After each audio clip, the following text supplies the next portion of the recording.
when we talk about issues to do with climate change, especially in Africa, talk about Kenya to be specific, we just came off the worst drought in over 4 decades.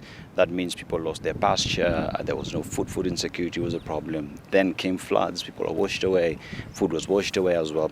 Therefore, when this entire conversation comes to Nairobi, it is a big deal for everyone in this country because we expect that this conversation will lead to tangible solutions. Because for a very long time, Kenyans have felt that these conversations have been held in high places, in spaces where not everyone can access. Decisions have been made, but the local person has not been involved.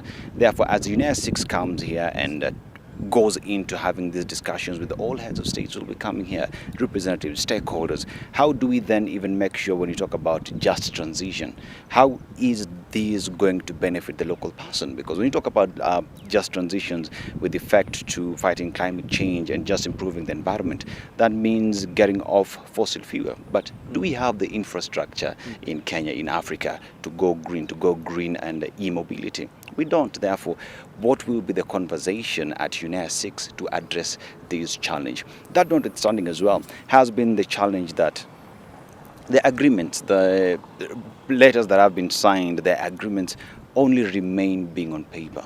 Maybe it's a bad time when this conversation comes here, that these conversations are actually seen to work. There is intentionality in implementing all these agreements that have been agreed upon in these big meetings. You know, Nairobi just the other day held the Africa Climate Summit, which came with the Nairobi Declaration, the document that then forged the basis for African nations to go and negotiate at COP28 at Dubai. And rightfully so, as you've said it. It came up with a very global, monumental decision. But as we speak today, it is months down the line. What is tangible on ground? How has that decision affected Africa? And just not even that, how then do we bring Africa, how do we bring Kenya and the rest of the world to have this discussion with intentionality and sincerity? Because for the very long time, it's been felt as though Africa is seen to implement that which they are not being involved. It is a decision that is being forced upon them to implement. But then how do we bring them on the table? UN complex is here in the heart of Nairobi. It is in Africa.